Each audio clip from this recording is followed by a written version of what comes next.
1 out of 10 भाई। धुरंधर movie L जैसी movie है।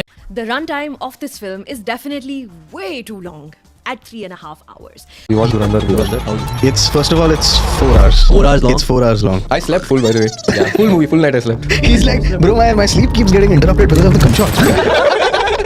नमस्कार दोस्तों, धुरंधर बॉक्स ऑफिस पे आग लगा रही है और ये आग सिर्फ थिएटर्स तक लिमिटेड नहीं है। ये आग कुछ क्रिटिक्स के रिव्यूज में लगी है। ये आग कुछ स्टार्स के स्टेटमेंट्स में दिख रही है और ये आग उन लोगों को सबसे ज्यादा चुभ रही है जो सालों से डिसाइड करते आए हैं कि ऑडियंस को क्या पसंद आना चाहिए। और सबसे इंटरेस्टिंग बात पता है क्या है? प्रॉब्लम धुरंधर की सक्सेस नहीं है, प्रॉब्लम ये है कि ये सक्सेस इग्नोर नहीं की जा सकती। यहाँ तक की बात अगर फिल्म की होती तो शायद इतना शोर नहीं होता, लेकिन जब बॉर्डर के उस पर मीडिया ये कहने लगे कि इस फिल्म के पीछे सिर्फ फिल्म मेकर नहीं बल्कि पूरा सिस्टम है, यहाँ तक मोदी जी का नाम भी घसीटा जाने लगे, तो समझ लीजिए ये सिर्फ एक मूवी नहीं है, ये धुरंधर है।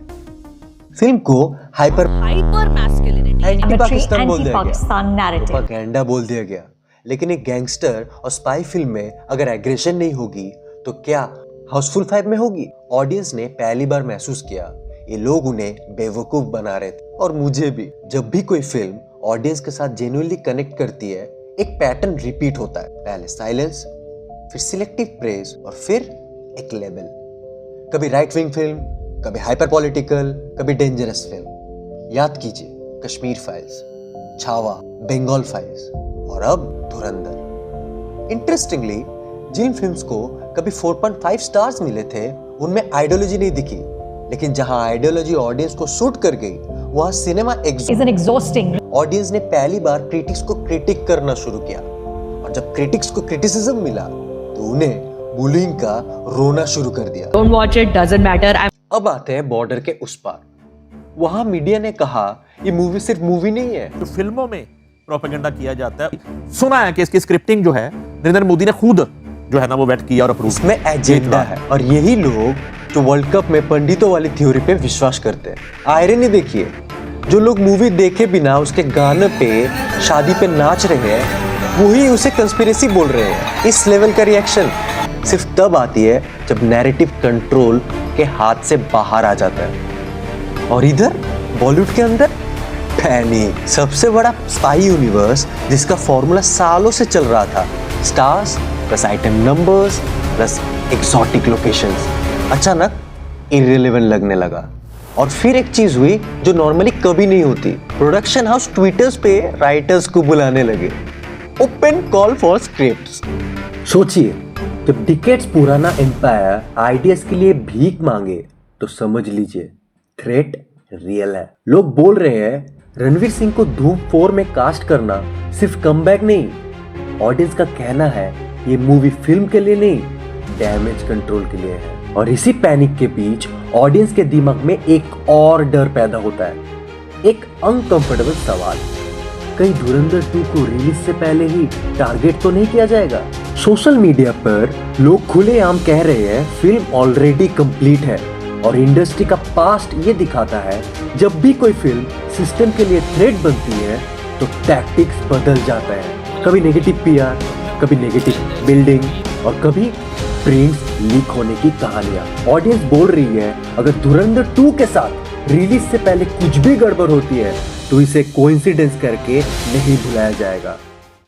और सस्पिशन का सेंटर फिर वही आता है, बॉलीवुड का सबसे बड़ा स्टूडियो जिसका पूरा स्पाई यूनिवर्स एक फिल्म के कंपैरिजन से पूरा डिफेंसिव मोड में आ चुका है। वही स्टूडियो जो राइटर्स के लिए ट्विटर पर ओपन कॉल्स कर रहा है, वही स्टूडियो जो समझ रहा है कि सिर्फ स्टार पावर और नॉस्टैल्जिया अब काम नहीं कर रहा है। और यहीं पर ऑडियंस एक बात क्लियर कह रही है, अगर आदित्य चोपड़ा को अपना स्पाई यूनिवर्स बचाना है तो उन्हें आयन मुखर्जी नहीं आदित्य धर चाहिए, क्योंकि ऑडियंस को अब स्टाइल नहीं सब्सटेंस चाहिए, ग्लॉस नहीं ग्राउंडिंग चाहिए, और सबसे इंपॉर्टेंट वो ऑनेस्टी चाहिए जो भाई डिस्कम्फर्ट क्रिएट करे। इसीलिए धुरंधर 2 सिर्फ एक सीक्वल नहीं है, एक लिटमस टेस्ट है।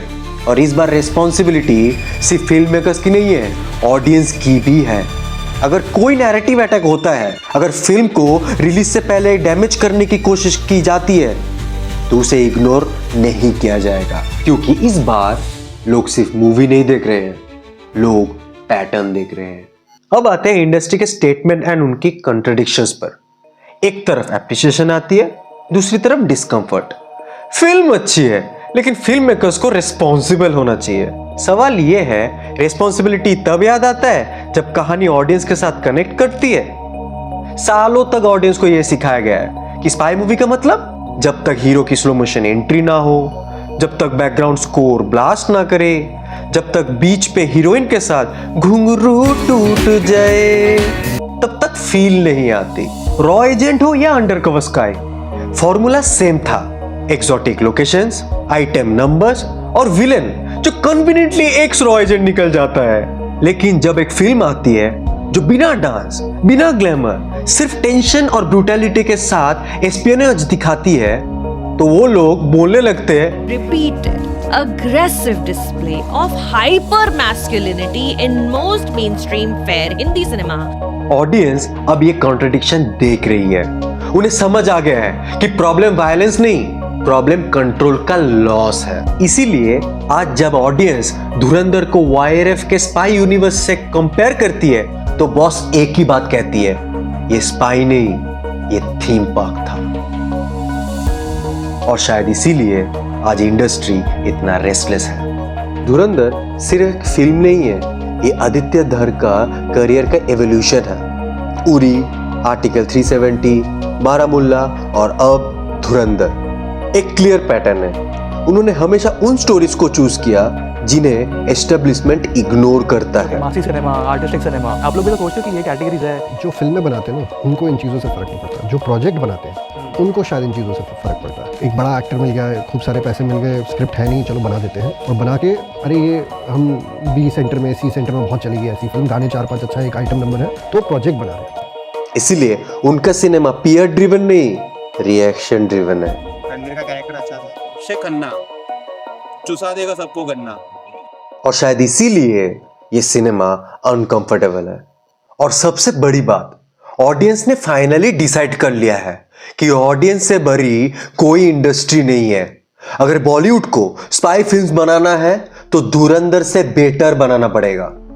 अगर नहीं बना पाया तो 1000 करोड़ का फिल्म का वर्डिक्ट ऑडियंस दे देगी। वॉर देखकर आ रहे हैं, वॉर महा क्या बताऊं, बस बताइए। मूवी बहुत बेकार है मैम। सर किस एंगल से आपको मतलब स्टोरी नाम की चीज ही नहीं है, लड़ाई झगड़ा और कुछ भी नहीं है मूवी के अंदर। प्रॉब्लम धुरंधर की सक्सेस नहीं है, प्रॉब्लम यह है कि इसने कंपैरिजन स्टार्ट कर दिया है।